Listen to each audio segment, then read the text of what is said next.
Hey y'all, I saw this video and I've got to share it with you. You all have probably seen it too, but I've got to share it with you and come back and talk about it. Okay, let's go.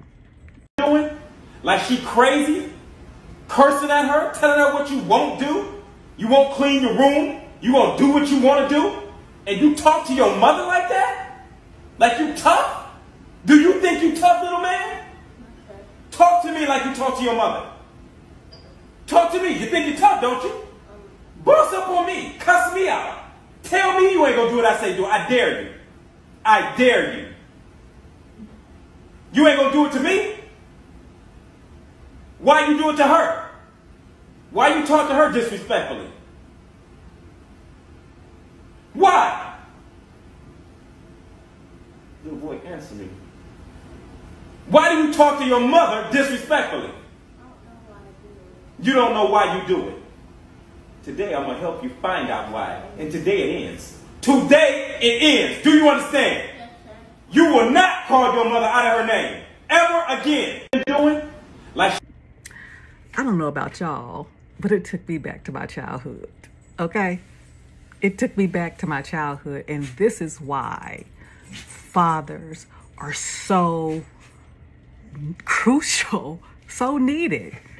Because nobody gets you right like a father or father figure. And it's why it's so important that, you know, if the family unit does not stay together for whatever reason, that you try your best to co-parent.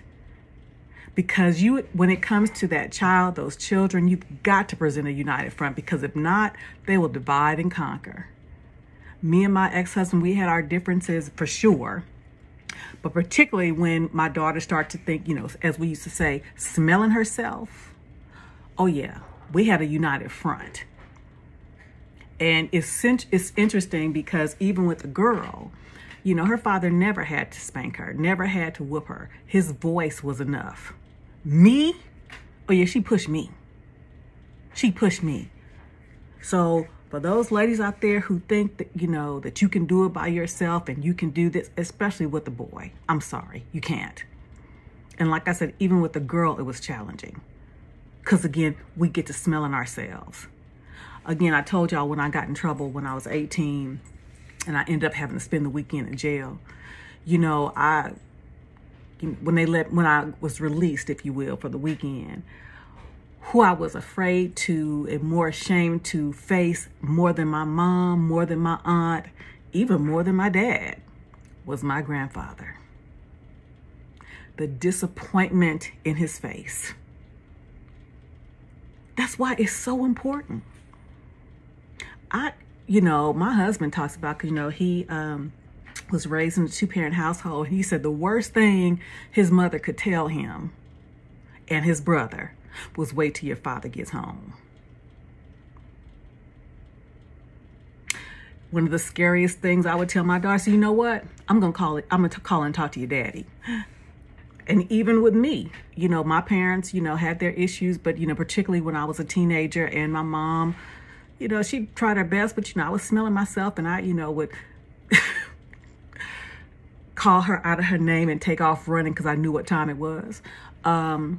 Call my dad. Seriously. So I personally love this video. I absolutely love it. And I want to see, this is what parenting is. You know, when the father was saying, answer me. How many of y'all remember that? When your parents speaking through their teeth. And then getting closer each time they say, answer me. I loved it. I did.